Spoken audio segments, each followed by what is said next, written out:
Assalomu alaykum aziz tomoshabinlar. Bugun sizning e'tiboringizga juda muhim, hatto hayotiy ahamiyatga ega bo'lgan ma'lumotni havola etaman. Agar siz yoki yaqinlaringiz nafaqaxo'r bo'lsangiz yoki umuman ijtimoiy to'lovlar bilan bog'liq bo'lsangiz, bu videoni oxirigacha diqqat bilan tomosha qiling.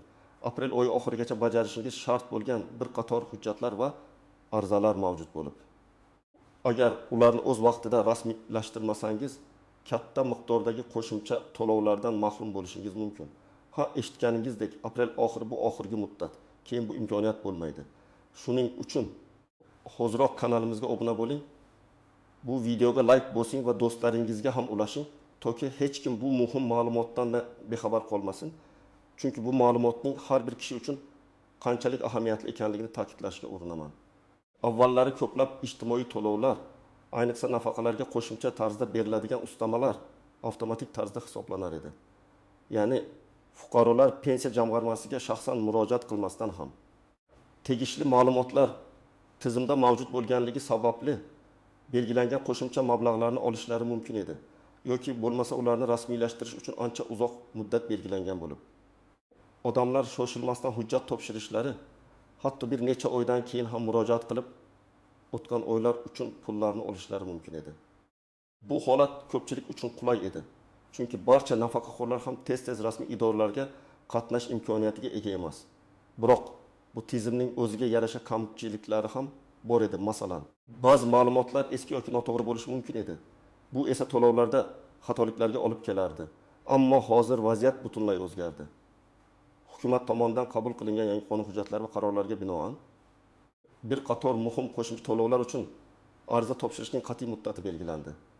Bu o'zgarishlar asosan ijtimoiy himoya tizimini yanada shaffofroq va maqsadliroq qilish, shuningdek, davlat mablag'laridan samarali foydalanishni ta'minlash maqsadida amalga oshirilgan bo'lishi mumkin.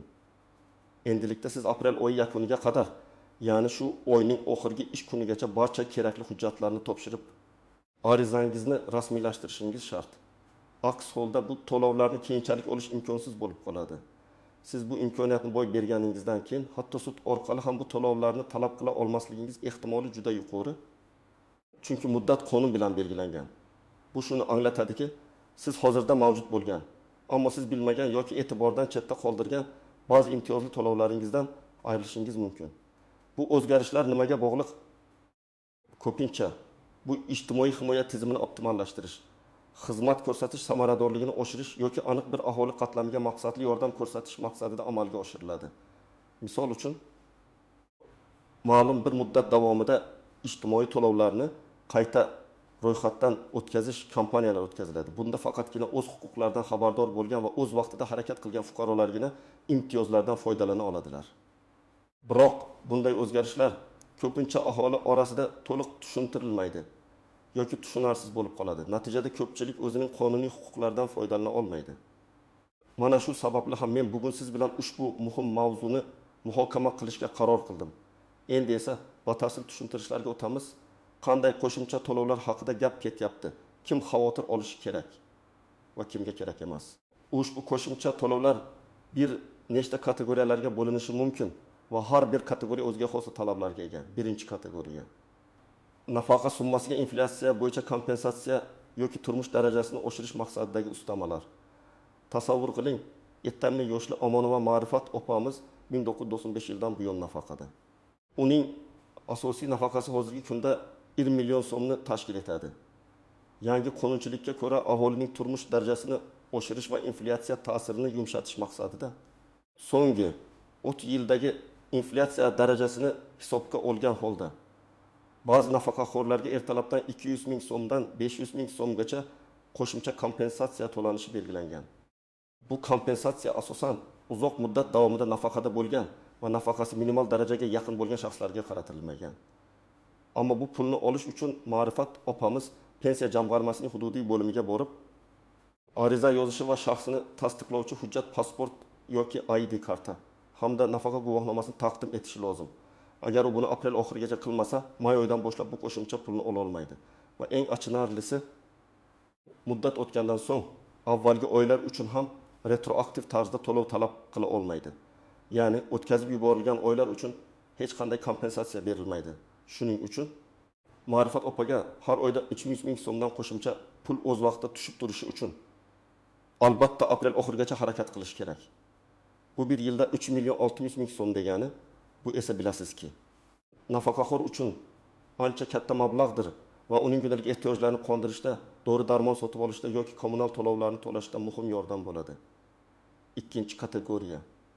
Sog'liqni saqlash tizimida ro'yxatdan o'tgan surunkali kasalliklar bo'yicha qo'shimcha nafaqalar.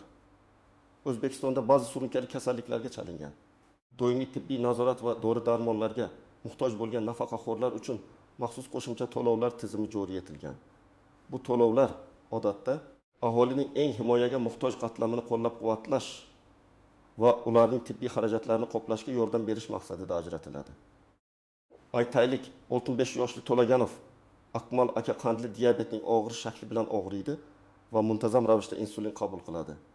Avvallar bunday to'lovlar ma'lum bir tartibda, masalan, tibbiy ko'rikdan o'tgandan so'ng sog'liqni saqlash muassasalari orqali avtomatik ravishda tayinlangan bo'lishi mumkin edi. Biroq yangi qoidalarga ko'ra bu turdagi qo'shimcha yordamni olish uchun endilikda Akmal aka o'zining poliklinikasidan maxsus shakldagi tibbiy ma'lumotnomani olib pensiya jamg'armasiga taqdim etishi shart. Unda kasallikning og'irlik darajasi, uning surunkali ekanligi va doimiy dori-darmonlarga muhtojligi aniq ko'rsatilishi kerak. Shuningdek, ma'lumotnomada kasallikning xalqaro tasnifi bo'yicha ko'da ham aks ettirilishi lozim. Bu to'lov oyiga 150 ming so'mdan 400 ming so'mgacha bo'lishi mumkin. Bu kasallikning og'irlik darajasiga va dori-darmon xarajatlariga bog'liq. Agar Akmal aka aprel oxirigacha bu ishni bajarmasa, u ushbu muhim yordamdan mahrum bo'ladi. Chunki keyingi oydan boshlab arizalar qabul qilinmaydi va u nafaqa summasiga ushbu qo'shimcha pullarni ola olmaydi. Bu pul unga insulin va boshqa zarur dori-darmonlarni sotib olishda juda katta yordam berishi mumkin edi. Ayniqsa hozirgi kunda dorilar narxi ancha yuqori bo'lgan sharoitda. Ushbu qo'shimcha nafaqaning yo'qotilishi Akmal akaning sog'lig'iga salbiy ta'sir ko'rsatishi va oilaviy byudjetga jiddiy og'irlik tushirishi mumkin. 3-kategoriya. Uzoq muddatli mehnat staji uchun maxsus ustama. Keling, yana bir misolni ko'rib chiqamiz. Faraz qiling, 75 yoshli Amadjonov Bobur amaki umrining 50 yilni maktabda o'qituvchilik qilishga bag'ishlagan. Uning mehnat staji shu qadar katta. Avvallari bunday ulkan staj uchun ma'lum bir tartibda ustamalar belgilanar edi, lekin ehtimol ko'pchilik bu haqida to'liq xabardor bo'lmaganligi sababli yoki bu ustamalar avtomatik tarzda hisoblanmaganligi sababli ularni ola olmagan. Hozir esa ba'zi sohalardagi, masalan, ta'lim, sog'liqni saqlash, ishlab chiqarishning ma'lum tarmoqlari yartim yildan ortiq stajga bo'lgan nafaqaxo'rlar uchun maxsus bir martalik yoki doimiy qo'shimcha ustama joriy etilgan bo'lishi mumkin. Bu ustama nafaqa miqdorining 25 millionini tashkil etishi, ya'ni Bobur amaki uchun har oyda 100 ming so'mdan 30 ming so'mgacha qo'shimcha pul degani. Bu pullarni olish uchun Bobur amaki o'zining mehnat daftarchasining asl nusxasini yoki elektron mehnat daftarchasidan ko'chirmani, shuningdek shaxsini tasdiqlovchi hujjatni pensiya jamg'armasiga taqdim etishi shart. Mehnat daftarchasida uning umumiy mehnat staji aniq ko'rsatilgan bo'lishi kerak. Agar u aprel oxirigacha buni qilmasa, bu imkoniyatdan mahrum bo'ladi va o'zining uzoq yillik fidokorona mehnati uchun munosib rag'batni ola olmaydi. Bu Bobur amaki uchun nafaqasiga sezilarli qo'shimcha bo'lar edi. Masalan, uning nabiralariga sovg'alar olishga, uy ro'zg'or ehtiyojlariga sarflashga, hatto oilaviy bayramlarni nishonlashga ham yordam berar edi. Bu kabi ustamalar ko'pincha davlat tomonidan alohida xizmatlari yoki uzoq yillik tajribasi uchun beriladigan minnatdorchilik belgisi hisoblanadi. 4-kategoriya. Qaramog'idagi shaxslar uchun qo'shimcha to'lovlar. Yana bir muhim jihat. Ko'plab nafaqaxo'rlar o'z qaramog'ida oila a'zolarini, masalan, voyaga yetmagan nabiralarini, nogiron farzandlarini yoki ishga layoqatsiz turmush o'rtoqlarini saqlashi mumkin. Bu holatlarda nafaqaxo'rning moddiy yukini yengillashtirish maqsadida qo'shimcha to'lovlar belgilanadi. Avvallari bu haqda ma'lumot avtomatik tarzda pensiya jamg'armasiga yetib bormasligi mumkin edi yoki uni rasmiylashtirish jarayoni ancha murakkab edi. Bu esa ko'plab fuqarolarning bu imtiyozdan bexabar qolishiga sabab bo'lardi. Yangi tartibga ko'ra, qaramog'idagi har bir shaxs uchun nafaqa miqdoriga ma'lum bir foizda yoki aniq belgilangan summada, masalan, 70 ming so'mdan 170 ming so'mgacha qo'shimcha to'lov belgilanishi mumkin. Tasavvur qiling. 18 yoshli Xolmato Gulchehra Opaning qara amog'ida ikkita voyaga yetmagan nabirasi bor. Ular ota-onasiz qolgan va opa ularning vasiysi sifatida ularni boqmoqda. Gulchehra opa endi aprel oxirigacha bu nabiralarning tug'ilganlik haqidagi guvohnomalarni, vasiylikni tasdiqlovchi hujjatlarni, masalan, vasiylik organlari qarorini va shaxsini tasdiqlovchi hujjatini olib, pensiya jamg'armasiga murojaat qilishi shart. Agar u buni o'z vaqtida qilmasa, har bir nabirasi uchun belgilangan qo'shimcha to'lovni ola olmaydi. Bu esa oyga jami 7.000 so'mdan 3.000 so'mgacha mablag' degani. Bu pullar nabirlarning maktab xarajatlariga, kiyim-kechaqlariga yoki qo'shimcha oziq-ovqatiga yordam berishi mumkin. Chunki ikki bolani nafaqa puliga boqish oson ish emas. Bu nafaqat moliyaviy yordam, balki davlatning fuqarolarga g'amxo'rligi namunasidir. Kim xavotir olish kerak va kimga kerak emas, qisqa qilib aytganda. Agar sizning nafaqangizga qo'shimcha hech qanday ustama yoki imtiyoz belgilanmagan bo'lsa, yoki sizda oxirgi paytlarda hayotingizda, masalan, sog'lig'ingizda, oilaviy ahvolingizda, turar joyingizda, mehnat stajingizda o'zgarishlar yuz bergan bo'lsa, albatta xavotir olishingiz va pensiya jamg'armasiga murojaat qilishingiz kerak. Agar sizda bir maxsus imtiyozga ega bo'lish uchun asos bor deb hisoblasangiz, masalan, nogironligingiz bo'lsa, uzoq yillar davomida bir sohada mehnat qilgan bo'lsangiz, qaramog'ingizda yordamga muhtoj shaxslar bo'lsa, bu aynan siz uchun. Ayniqsa agar siz avvalroq shunday to'lovlar olish huquqiga ega bo'lgan bo'lsangiz, lekin biroz sabab bilan ularni rasmiylashtira olmagan bo'lsangiz, bu sizning oxirgi imkoniyatingiz bo'lishi mumkin. Agar siz allaqachon barcha mavjud qo'shimcha to'lovlarni olayotgan bo'lsangiz va sizning hayotingizda shu to'lovlar tayinlanganidan beri hech qanday o'zgarish bo'lmagan bo'lsa, siz xavotir olmasligingiz mumkin. Biroq bu tavsiya emas. Balki shunchaki ehtimollikdir. Har qanday holatda ham bir marta pensiya jamg'armasiga murojaat qilib, o'z holatingizni tekshirib qo'yish ortiqchalik qilmaydi. Chunki har bir holat individualdir va ba'zi o'zgarishlar sizning e'tiboringizdan chetda qolgan bo'lishi mumkin. Qolaversa, yangi kiritilgan imtiyozlar haqida hamma ham birdek xabardor bo'lavermaydi. Albatta har qanday qoida va tartibda bo'lgani kabi, bu yerda ham o'ziga xos istisnolar, nozik jihatlar va yashirin tuzoqlar mavjud bo'lib, ularni bilish sizni ortiqcha bosh og'riqlardan xalos qiladi. Istisnolar: ba'zi qo'shimcha to'lovlar avtomatik tarzda yangilanadi va ularni olish uchun qayta ariza yozish shart emas. Masalan, agar siz nogironlik bo'yicha nafaqa olayotgan bo'lsangiz va nogironlik muddati hali tugamagan bo'lsa, ya'ni sizga muddatsiz nogironlik belgilangan bo'lsa yoki muddati keyingi yilgacha bo'lsa, uning ustamasi ham avtomatik tarzda davom etadi. Ammo agar nogironlik guruhingiz o'zgargan bo'lsa yoki muddati tugagan bo'lsa va uni qayta tasdiqlash uchun tibbiy mehnat ekspert komissiyasidan o'tishingiz kerak bo'lsa, u holda qayta rasmiylashtirish talab etiladi. Bu holatda sizning nogironlik guvohnomangizdagi muddatga e'tibor berishingiz lozim. Ba'zi maxsus imtiyozli kategoriyadagi fuqarolar, masalan, Ikkinchi jahon urushi qatnashchilari yoki ularga tenglashtirilgan shaxslar ba'zi ustamalarni olish uchun umuman ariza topshirishlari shart emas. Ularning to'lovlari markazlashgan holda avtomatik ravishda tayinlanadi va har yili qayta ko'rib chiqiladi. Lekin bu hamma ustamalarga taalluqli emas. Ba'zi yangi joriy qilingan imtiyozlar ularni ham qamrab olgan bo'lishi mumkin. Shuning uchun aniqroq ma'lumot uchun pensiya jamg'armasi bilan bog'lanish foydadan xoli emas. Chunki har bir fuqaro uchun vaziyat individualligi sababli tekshirish doim yaxshiroq.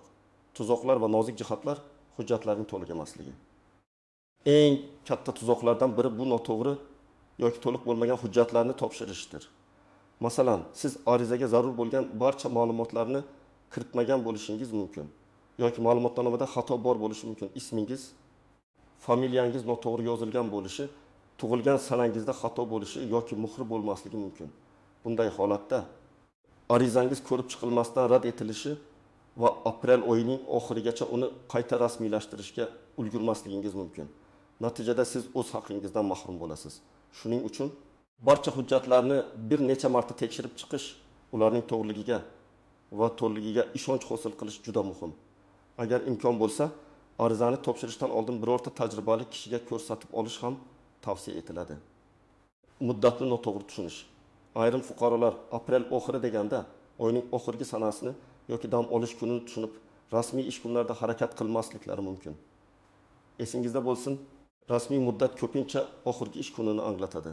Agar 30 aprel yakshanba bo'lsa, demak oxirgi ish kuni 20 aprel shanba, agar ish kuni bo'lsa yoki 28 aprel juma bo'lishi mumkin.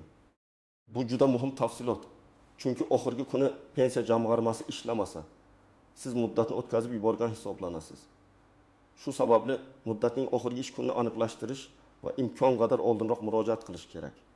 To'lovlarni qayta hisoblash bilan aralashtirish. Ba'zilar qo'shimcha to'lovlarni nafaqani qayta hisoblash bilan adashtirishadi. Nafaqa miqdorini qayta hisoblash uchun muddatlar boshqacha bo'lishi mumkin va bu jarayon qo'shimcha to'lovlarni rasmiylashtirishdan farq qiladi. Nafaqa qayta hisoblanishi, masalan, ish haqi o'zgarganda yoki stajga yangi ma'lumotlar qo'shilganda amalga oshirilishi mumkin. Bugungi video aynan qo'shimcha to'lovlarga bag'ishlangan bo'lib, ularning muddati qat'iy va cheklangan.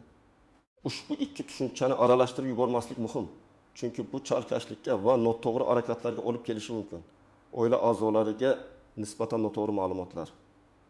Agar siz qaramog'ingizdagi shaxslar uchun qo'shimcha to'lovlar rasmiylashtirayotgan bo'lsangiz, ularning barchasi haqida to'g'ri va tasdiqlovchi hujjatlar bilan murojaat qilishingiz kerak. Masalan, agar nabira o'tgan yili 12 yoshga to'lgan bo'lsa va hali oliy ta'lim muassasasida o'qimayotgan bo'lsa, u qaramog'idagi shaxs hisoblanmasligi mumkin. Oliy ta'lim muassasasida kunduzgi bo'limda o'qiyotgan talabalar uchun bu muddat uzayishi mumkin, lekin buni tasdiqlovchi ma'lumotnoma talab qilinadi. Bu kabi nozik jihatlarni aniqlashtirish va har bir qaramog'ingizdagi shaxsning huquqiy maqomini tekshirish shart. Elektron xizmatlarning imkoniyatlari. Hozirgi kunda ko'plab xizmatlar. Shu jumladan ba'zi arizalarni topshirish elektron shaklda, masalan, davlat xizmatlari markazlari portal orqali amalga oshirilishi mumkin. Biroq bu qo'shimcha to'lovlar uchun ham bu imkoniyat mavjudmi yoki faqat shaxsan murojaat qilish kerakmi, aniqlashtirish zarur. Agar elektron ariza qabul qilinsa, bu sizning vaqtingizni tejashga yordam beradi va navbatlarda turishdan xalos qiladi.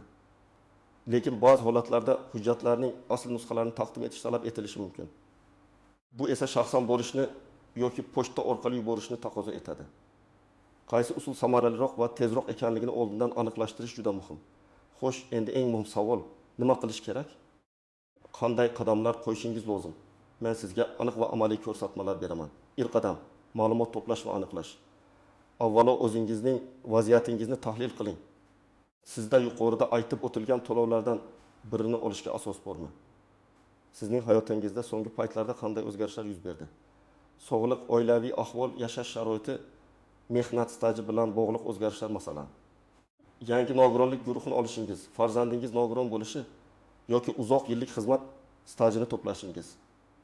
Agar biror shubhangiz bo'lsa, darhol hududiy pensiya jamg'armasining bo'limiga qo'ng'iroq qiling yoki imkon bo'lsa, shaxsan boring. U yerda sizga qanday qo'shimcha to'lovlar mavjudligi, ularni kimlar olishi mumkinligi va qanday hujjatlar talab qilinishi haqida batafsil ma'lumot berishadi. Unutmang. Pensiya jamg'armasi xodimlari sizga to'liq va aniq ma'lumot berishga majburdirlar. Agar sizga norasmiy yoki noaniq javob berishsa, yuqori turuvchi organlarga murojaat qilish huquqiga egasiz. Bu yerda bir muhim maslahat. Telefon orqali faqat umumiy ma'lumot olishingiz mumkin. Chunki telefon orqali shaxsingizni to'liq tasdiqlash va individual holatingizni chuqur tahlil qilish imkonsiz. Shaxsan borish eng samarali yo'l hisoblanadi. Chunki u yerda sizning shaxsiy holatingiz bo'yicha to'liq konsultatsiya beriladi va barcha savollaringizga to'liq javob olasiz. O'zingiz bilan pasportingiz va nafaqa guvohnomangizni olib boring. Ikkidan zarur hujjatlarni yig'ish. Pensiya jamg'armasidan ma'lumot olganingizdan so'ng sizga qaysi hujjatlar kerakligini aniq bilib olasiz. Odatda standart hujjatlar quyidagilarni o'z ichiga oladi. Shaxsingizni tasdiqlovchi hujjat, pasport yoki ID karta, asl nusxasi va nusxasi. Nusxalarni oldindan tayyorlab qo'yish tavsiya etiladi. Nafaqa guvohnomasi asl nusxasi va nusxasi. Mehnat daftarchasi asl nusxasi va nusxasi agar talab etilsa. Masalan, staj bilan bog'liq ustamalar uchun. Agar sizning mehnat stajingizda har qanday noaniqliklar bo'lsa, uni oldindan aniqlashtirishga harakat qiling. Tibbiy ma'lumotnomalar. Agar kasallik yoki nogironlik bo'yicha to'lovlar uchun murojaat qilayotgan bo'lsangiz, ma'lumotnoma belgilangan shaklda va tegishli tibbiyot muassasasi tomonidan, masalan, poliklinika, shifoxona yoki TMK berilgan bo'lishi shart. Unda barcha kerakli imzolar va muhrlar bo'lishi lozim. Qaramog'idagi shaxslar bo'yicha hujjatlar, tug'ilganlik haqidagi guvohnomalar, vasiylikni tasdiqlovchi hujjatlar. Nikoh haqidagi guvohnoma, o'lim haqidagi guvohnoma va boshqalar. Bu hujjatlar sizning qaramog'ingizdagi shaxslar bilan bo'lgan munosabatingizni va ularning yoshini tasdiqlash kerak. Turar joyingiz haqida ma'lumot ba'zi kommunal imtiyozlar uchun talab etilishi mumkin. Bu ma'lumotni mahalla fuqarolar yig'inidan olishingiz mumkin. Barcha hujjatlarning asl nusxalarini va ularning sifatli nusxalarini tayyorlab qo'ying. Ba'zi joylarda hujjatlarning asl nusxalarini ko'rib, nusxalarni o'zlari tasdiqlashlari mumkin. Lekin baribir nusxalarni o'zingiz bilan olib borish doim foydalidir. Shuningdek, barcha hujjatlarni papkaga solib tartib bilan joylashtiring. Toki ularni oson topa olasiz. 3 qadam: ariza yozish va topshirish. Pensiya jamg'armasi bo'limida sizga standart ariza blankasi beriladi. Uni diqqat bilan to'ldiring. Agar biror joyi tushunarsiz bo'lsa, albatta pensiya jamg'armasi xodimidan yordam so'rang. Ular sizga blankani to'g'ri to'ldirishda ko'maklashishga majburdirlar. Xato to'ldirilgan ariza rad etilishiga sabab bo'lishi mumkin. Bu esa sizga qo'shimcha vaqt yo'qotishiga olib keladi. Arizada barcha ma'lumotlaringizni aniq va to'g'ri ko'rsating. Xususan, murojaat qilayotgan qo'shimcha to'lov turini aniq ko'rsatish muhim. Arizani va barcha hujjatlarni pensiya jamg'armasining mas'ul xodimiga topshiring. Hujjatlaringiz qabul qilinganligi haqida sizga qabul qog'ozi yoki ariza ro'yxatga olinganligi haqida ma'lumot berilishi kerak. Bu hujjat sizning murojaatingizni tasdiqlovchi yagona dalil hisoblanadi. Shuning uchun uni juda ehtiyotkorlik bilan saqlab qo'ying. Agar biror muammo yuzaga kelsa, bu qog'oz sizning huquqlaringizni himoya qilishga yordam beradi. 4 qadam. Muddatni unutmaslik. Barcha bu ishlarni aprel oyining oxirgi ish kunidan kechiktirmay bajarishingiz shart. Agar siz shaxsan bora olmasangiz, ishonchli shaxsingizni ishonchnoma bilan yuborishingiz mumkin.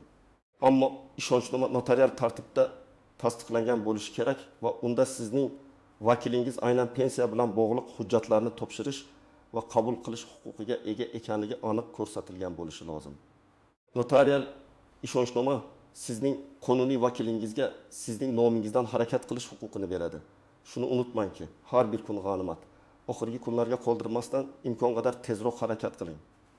Chunki oyning oxirgi kunlarida pensiya jamg'armasi bo'limlarida navbatlar ko'payishi mumkin va siz o'z vaqtida ulgurmasligingiz ehtimoli bor. Navbatlar uzoq bo'lishi, qog'ozbozlik esa ko'proq vaqt talab qilishi mumkin.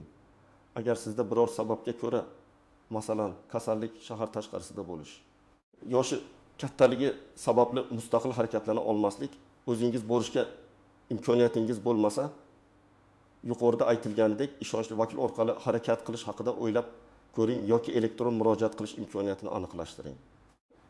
Lekin shaxsiy tashrif ko'proq tavsiya etiladi. Chunki bu eng ishonchli va tezkor yo'l hisoblanadi.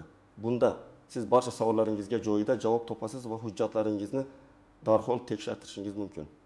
Aziz tomoshabinlar, umid qilamanki, bu video siz uchun juda foydali bo'ldi. Bugun biz aprel oyi oxirigacha rasmiylashtirilishi shart bo'lgan qo'shimcha to'lovlar haqida batafsil gaplashdik. Ularning har birining ahamiyatini, kimga mo'ljallanganligini va qanday qilib ularni qo'ldan boy bermaslik kerakligini tushuntirib berdim. Bu shunchaki bir ma'lumot emas, balki sizning moliyaviy ahvolingizni sezilarli darajada yaxshilashga yordam beradigan, hukumat tomonidan belgilangan imkoniyatdir. Bu imkoniyatdan foydalanish yoki foydalanmaslik sizning tanlovingizda. Ammo afsuski, ko'pchilik ushbu imkoniyatlar haqida yetarli ma'lumotga ega bo'lmagani tufayli ulardan bexabar qoladi. Shuning uchun bu imkoniyatni qo'ldan boy bermang. Hoziroq harakatni boshlang. Yaqinlaringizga, ayniqsa nafaqaxo'r qarindoshlaringiz va qo'shnilaringizga bu videoni ulashing. Axir bir kishining beparvoligi butun oilaning imkoniyatdan mahrum bo'lishiga olib kelishi mumkin. Katta yoshdagi qarindoshlaringizga yordam bering. Ularga bu videoni ko'rsating. Kerak bo'lsa, ularni pensiya jamg'armasiga olib borishga ko'maklashing. Zero o'zgalarga yordam berish olijanob ishdir. Siz bu haqda nima deb o'ylaysiz? Bunday deadline, muddat belgilanishi to'g'rimi? Yoki pensiya jamg'armasi aholini ko'proq xabardor qilish kerakmi? Ehtimol bunday o'zgarishlar haqida nafaqaxo'rlarga shaxsiy xat yoki SMS orqali xabar berish kerakdir. O'z fikrlaringizni izohlarda yozib qoldiring. Sizning fikringiz biz uchun juda muhim. Videoga like bosishni va kanalimizga obuna bo'lishni unutmang. Kelgusi videolarda ham sizni shunday muhim va amaliy ma'lumotlar bilan xursand qilishga harakat qilaman. E'tiboringiz uchun rahmat. Salomat bo'ling va o'z huquqlaringizdan doim xabardor bo'ling.